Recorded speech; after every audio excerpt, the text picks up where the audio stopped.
Hello, everyone. My name is Mrs. Wilson. I am a kindergarten teacher. I have been teaching for 7 years. I have lots of training in reading and teaching reading, and I have noticed over the years that a lot of teachers don't have the same training, and they also, right now, with parents helping, they just want to know the why and the how. So I thought I'd put together a series of videos, really the five most important parts of reading. And today we are going to do the first one, and that is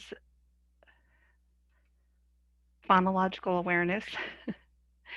For our 5 steps to reading. Oops, sorry, I'm not on slide one. Let me get this here to present. All right. First of all, if you are on YouTube, would you subscribe, like, and share this video? And any questions you have, just let me know. Make a comment. Okay, the 5 steps to reading. Step one is phonological awareness. And this is where a lot of people get confused on what phonics is, what phonemic awareness is, and what phonological awareness is. So the first 3 videos will be those 3 things and how to tell the difference and how to implement them in your class or in your home. Phonological awareness is one big umbrella, and phonemic awareness fits under that umbrella of phonological awareness. Um, the next video will be about phonemic awareness, but right now we're focusing on phonological awareness, and that is onset and rhyme, syllables, rhyming, alliteration, and sentence segmentation. I'm going to try and kind of go a little fast through these videos. So again, if you have any questions or comments, just leave them in the comments section. These are the steps to phonological awareness and some of the easiest ways to teach and the order to teach them in. Rhyming and alliteration can be taught right away. Uh, Syllables can be taught soon after rhyming and alliteration. Sentence segmentation can be brought out right at the beginning of the year for kindergarten, and onset and rhyme is brought out after, especially after kids are learning a little more phonics. Rhyming. Rhyming is one of the most important skills for reading. It teaches kids to listen and to hear. It's really, really challenging. As adults, we think that it should be easy to do, and it's really a challenge for kids.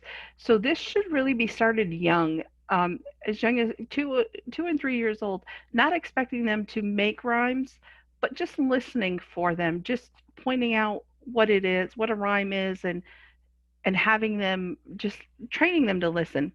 So rhyming, words that sound the same at the end. This is one of my sayings that I have all the time.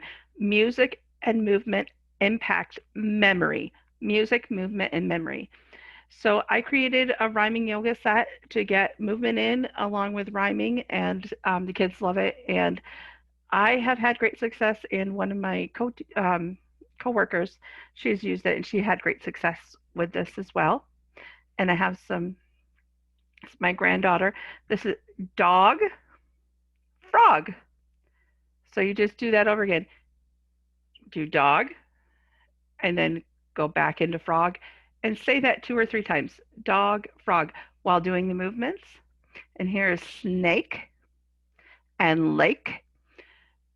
The the longer words like snake and lake don't get used as often. So these are just some fun things to get the kids moving and to help their memory with the rhyming. Now, music and rhyming, most music has rhymes in it somewhere. So a lot of children's music will have that.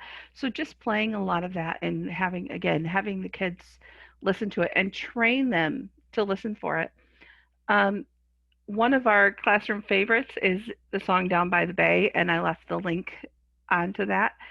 And after we listen to the song over and over again, I actually have the kids start um, finding their own rhymes in there. So we clap it down by the bay, but and then they add their own. Like, have you ever seen a mouse that's as big as a house down by the bay?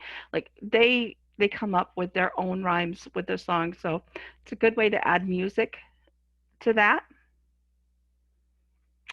Nursery rhymes. This is kind of a lost art. Um, Reading nursery rhymes again trains those little ears to hear, and hearing is their first step. Just having them listen. Listening for the rhymes teaches them how to listen for the sounds. Alliteration is repetition of the initial consonant sounds. Peter Piper picked a peck of pickled peppers. And this I'm not even going to try and say, but you get it. It's the beginning consonant sounds. Syllables. Syllables um, shows how words break apart. So this teaching this foundational skill when they're young helps them when they get into bigger words and they are learning about open and closed syllables in like second, third grade, and helping break those words, those bigger words, um, down.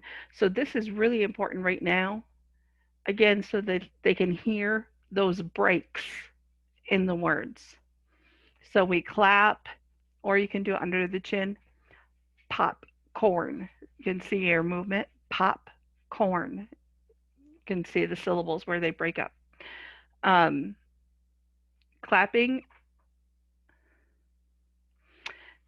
One thing we do too, there's a song Hickety Pickety Bumblebee, and we do it at the beginning of the year to help introduce names, and then it does syllables too. So we say Hickety Pickety Bumblebee, won't you say your name with me?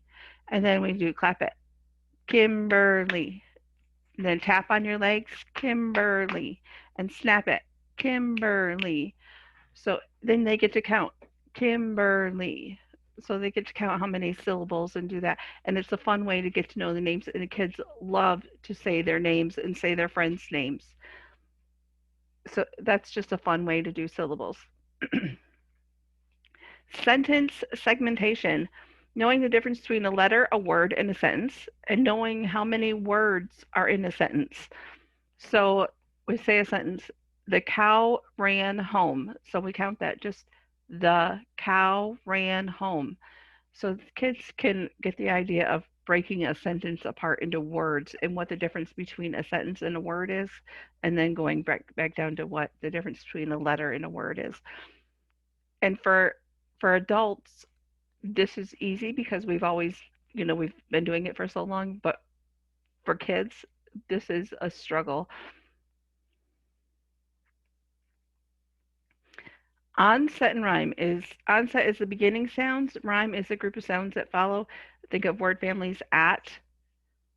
H is onset, at is the rhyme. The word is hat. At, hat. And that's as simple as that one gets. So that's really all that phonological awareness is. If you have any questions, please feel free to ask. I know this is done by me. I'm a beginner, so technology's still not my gift, but it really does have some good information. I hope I gave you some good ideas on um, how to include phonological awareness into your home or classroom, and why you need to, because that sometimes um, is a misunderstanding. Look for the next video.